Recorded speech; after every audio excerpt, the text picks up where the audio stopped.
ధరణి operator Kranti Kumar నుంచి ఈ క్రాంతి కుమార్ మన రంగారెడ్డి కలెక్టర్ ఆఫీస్లో పని చేసుకుంటా ధరణి ఆపరేటరా? Outsourcing employee. Outsourcing ఎక్కడ పని చేసిండు? రంగారెడ్డి కలెక్టర్ ఆఫీస్లో, మేడ్చల్ కలెక్టర్ ఆఫీస్లో ఈ కలెక్టర్ అమోక్ కుమార్ దగ్గర పనిచేసిండు. అమయ్ కుమార్ దగ్గర పనిచేసిండు.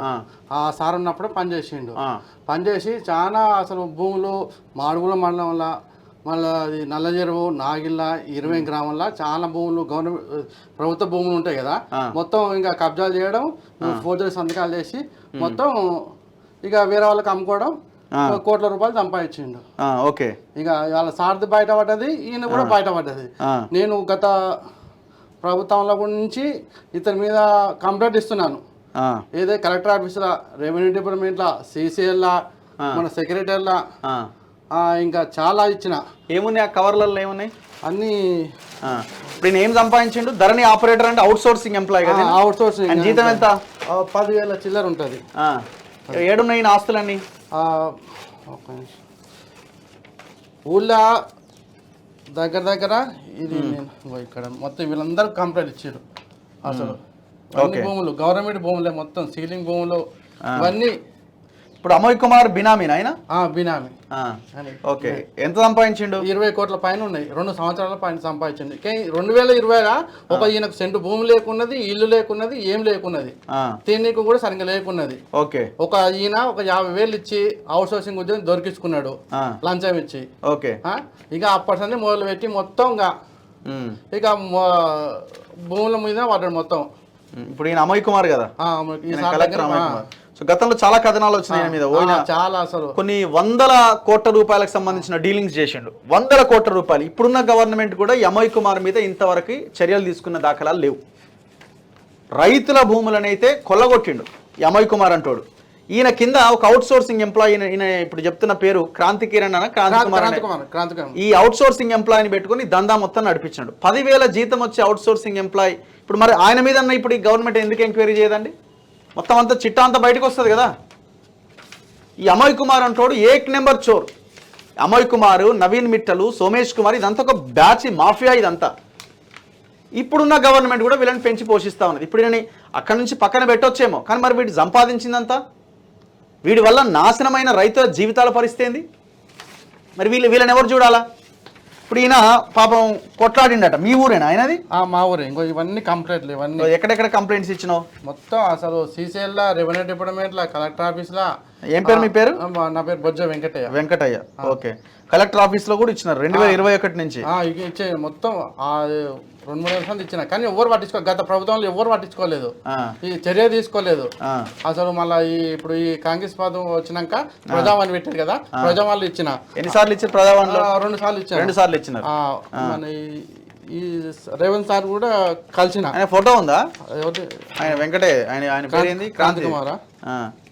ఉన్నది ఫోటో లేదనుకుంటాను. ఎన్ని కోట్ల ఆస్తులు సంపాదించండి? దగ్గర 20 కోట్ల పైన. 20 కోట్లు? ఎన్ని ఏళ్ళల్లా? 2 సంవత్సరాలు. ఎప్పుడు అపాయింట్ అయ్యిండు ఆయన? అంటే ఎప్పుడు ఆడ జాయిన్ అయ్యిండు? 19 నుంచి 20 వరకు అపాయింట్మెంట్ అయ్యిండు. అది 20 కోట్లు అంటే ఏమేమి ఆస్తులు ఉన్నాయి? ఇప్పుడు ఊళ్ళో 40 లక్షలు పెట్టి డబుల్ బెడ్రూమ్ కట్టిండు. మళ్ళీ హైదరాబాద్ నందిరిలో అపార్ట్మెంట్ లో 80 లక్షలు పెట్టి కొన్నాడు. మళ్ళీ ఖాళీ జాగాలు ఉన్నాయి అక్కడ. మళ్ళీ ఊళ్ళో ఒక 4 ఎకరాల నాక పొలం కొన్నాడు. ఎకరం 46 లక్షలు. ఇంకా బినామీలు చాలా ఉన్నాయి. ఇంకా తెలియంది ఇది ఇతని మీద. మన ప్రజావాళ్ళ కంప్లైంట్ ఇచ్చినందుకు, నేను సీఎం సార్ కలిసినందుకు నా మీద దాడి చేసి, ఫోటోలు నీవేనా ఇవన్నీ నావే, దాడి చేసి. ఎక్కడ దాడి చేసిండు? మా ఊళ్ళో పిలిచి మాట్లాడదాం రా అని పిలిచి నా మీద దాడి చేసి, నా మీద అన్నే కొట్టి నా మీద ఉల్టా కేసు పెట్టిండు. ఎఫ్ఐఆర్ కూడా అయింది. అయ్యింది. ఇగో ఈ మొత్తం స్టేట్ అన్ని పేపర్లు వచ్చింది. ఇక నా మీద దాడి చేసిండు, నా మీద కంప్లైంట్ ఇస్తావా అని. అంటే ఇతని అక్రమాల గురించి నేను చేస్తే అది మొత్తం. ఇప్పుడు ఎట్లా మరి ఈ గవర్నమెంట్ కూడా రెస్పాండ్ అవుతుందా? నేను ప్రజావాణి ఇచ్చినందుకు మెసేజ్ వచ్చినాయి. మన విజిలెన్స్ వాళ్ళు కూడా పిలిచి అడిగారు, చెప్పాను. ఇతని మీద కూడా వేరే ఊరు కూడా కంప్లైంట్ చేశారు. నాగిల్ల, నల్లజెరువు ఆడ చాలా ప్రభుత్వ భూములు ఉన్నాయి. వాళ్ళు కూడా ఇతని మీద ఫైట్ చేస్తున్నారు. కానీ నేను మా సిమెంట్ సార్ని నేను ఇతని మీద ఎంక్వైరీ చేసి ఇతని మీద చర్య తీసుకోవాలని కోరుతున్నాను నేను. ఓకే, సో ఇది వాస్తవ పరిస్థితి. ఒక అవుట్ సోర్సింగ్ ఎంప్లాయీ 10,000 జీతం వచ్చే అవుట్ సోర్సింగ్ ఎంప్లాయీ 20 కోట్లు 30 కోట్లు సంపాదించే స్థాయికి ఎదిగిందంటే ఎట్లా ఎదిగిండండి? 100% అమోయ్ కుమార్ బినామీ ఆస్తులు ఆయన దగ్గర ఉండి ఉంటాయి. ఈ రైతులను ముంచి ఇష్టం వచ్చినట్టుగా రిజిస్ట్రేషన్లు చేసి, ఎందుకంటే ఇప్పుడు చాలా కలెక్టర్ల దగ్గర అవుట్ సోర్సింగ్ ఎంప్లాయీసే మొత్తం. ఇప్పుడు కేసీఆర్ ఎట్లాగైతే ఈ రాధాకిషన్ రావు, ప్రభాకర్ రావు ఇట్లాంటి వాళ్ళని అవుట్ సోర్సింగ్ వాళ్ళని పెట్టుకొని ఈ దందా ఎట్లా నడిపించినాడో ఈ దుర్మార్గులు కూడా అదే పని చేసినారు.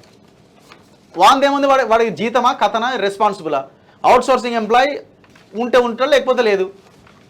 ఇప్పుడు గట్టిగా అరెస్ట్ చేసి అన్నాం అనుకో, ఆయన చెప్పిండు నేను చేసిన ఏముందని అంటాడు. కలెక్టర్ చెప్పిండు, ఆర్డర్స్ ఇచ్చిండు. రేవంత్ రెడ్డిని కూడా ఇప్పుడు ఈ వెంకటయ్య వెళ్ళి కలిసిండు. ఎప్పుడు ఇది? ఎలక్షన్స్కి ముందు. మొత్తం చిట్టా మీ దగ్గర కూడా ఉన్నది. అమోయ్ కుమార్ అండ్ ఈ అమోయ్ కుమార్ కింద పనిచేసిన ధరణి ఆపరేటర్ క్రాంతి కుమార్కి సంబంధించిన వ్యవహారం. మరి ఇప్పుడు ఈ పర్సన్ మీద చర్యలేవి? కలెక్టర్ అమోయ్ కుమార్ ఎక్కడ పోయిండు? ఏవైనా మీద చర్యలేవి? 100,000 కోట్ల రూపాయలు సంపాదించింది. ఇదంతా సంపాదన ఒకవైపు అయితే రైతుల భూములని చెరబట్టిండు కదా, వాళ్ళకి అనుకున్న వాళ్ళకి రాయించిండు కదా, బీఆర్ఎస్ వాళ్ళకి వీళ్ళకి. ఆనాడు ఎన్నో కథనాలు వచ్చినాయి. ధరణితో కలెక్టర్ల దందా. ఈ నవీన్ మిట్టల్ అంటోడు, అమోయ్ కుమార్ అంటోడు, సోమేష్ కుమార్ అంటోడు, వీళ్ళు చేసిన దందాలన్నీవే. తెలంగాణ ప్రజలు దీనికోసం కాంగ్రెస్ ఓటేసినారు. దీనికోసం రాహుల్ గాంధీ స్టేట్మెంట్ ఇచ్చిండు, ఏ భూములైతే వీళ్ళు కొల్లగొట్టినారో ఆ భూములన్నింటినీ మేము తీసుకొని పేద ప్రజలకు పంచుతామని రాహుల్ గాంధీ అన్నాడు. ఆయన మీద నమ్మకంతో మీ మాటలు నమ్మి జనం ఓట్లేసినారు. మరి మీరు నిరూపించుకోవాలా? ప్రజలు ఇంకా మీకు సమయం ఇస్తున్నారు, అరే ఇప్పుడే కదా అని ఇంకా అనుకుంటున్నారు. ఇంకా లేట్ చేస్తే సిచ్యువేషన్ ఈక్వేషన్ అంతా మారిపోద్ది. ఇప్పుడు రేపు ఎంపీ ఎలక్షన్లో కూడా ఏం జరుగుద్దో అర్థం కాని పరిస్థితి. మీరే ధరణి మీద చర్యలు తీసుకుంటామన్నారు, రద్దు చేస్తామన్నారు, ఇంకేదో చేస్తామన్నారు, కానీ ఒక్క అడుగు కూడా ముందుకు పడతలే. ఏ దొంగ అయితే ఈ భూములను చెరబట్టినో నవీన్ మిట్టల్, అదే దొంగను తీసుకొచ్చి మీరు ఆ ప్లేస్లో పెట్టినారు కమిషనర్గా. ఎట్లా అవుతుంది? ఈ అమోయ్ కుమార్ లాంటి ఎక్కడ పోయిండు? ఇంకా చాలామంది కలెక్టర్లు ఉన్నారు. సో తక్షణం గవర్నమెంట్ కూడా స్పందించాల్సిన అవసరం కనబడతా ఉన్నది. ఏమని చెప్పదలుచుకున్నారా? అంటే ఇతనికి రంగారెడ్డి కలెక్టర్ ఆఫీసులో, మేడ్చల్ కలెక్టర్ ఆఫీసులో అసలు ల్యాండ్ ఎక్కడ అక్రమాలకు గురయ్యే మొత్తం ఇతనికి తెలుసు. ఓకే, ఎందుకంటే సార్ దగ్గర పనిచేసిండు. ఇప్పుడు రంగారెడ్డి కలెక్టర్ ఆఫీసులో సారు మళ్ళీ కలెక్టర్ ఆఫీస్ ట్రాన్స్ఫర్ అయింది కదా మేడ్చల్కు. అప్పుడు ఇది వచ్చినప్పుడు ట్రాన్స్ఫర్ మళ్ళీ ఎమ్మటి తీసుకెళ్ళిండు మేడ్చల్కు. మేడ్చల్ కూడా తీసుకుపోయిండు. మేడ్చల్ ఇచ్చిండు, అక్కడ కూడా చాలా చేసిండంట. ఇప్పుడు ఏం చేస్తుండే? ఇంకా ఇప్పుడు నిన్న మన న్యూస్ ఛానల్ వచ్చే వరకే మన ప్రజావాళ్ళ వచ్చే వరకు తీసేసారు ఇవన్నీ. అసలు కార్లు అసలు ఇట్లా ఎక్కడ పోయినా కార్లు తిరుగుతున్నాడు. కార్లు బంగ్లాలు అన్ని మస్తు ఉన్నాయి. ఇంకా ఏం లేనోడు సైకిల్ కూడా కొనలేడు, ఇప్పుడు కార్లు తిరుగుతున్నాడు. మరి నేను దయచేసి ఇతని మీద చర్య తీసుకోవాలని నేను ప్రతి ఒక్కరిని కోరుతున్నాను. ఓకే, సో గవర్నమెంట్ రెస్పాండ్ అవ్వాల్సిన అవసరం అయితే కనబడతా ఉంది. రేపు మళ్ళీ కలుద్దాం. గుడ్ మార్నింగ్ తెలంగాణ చూస్తూనే ఉండండి మన తొలి వెలుగు.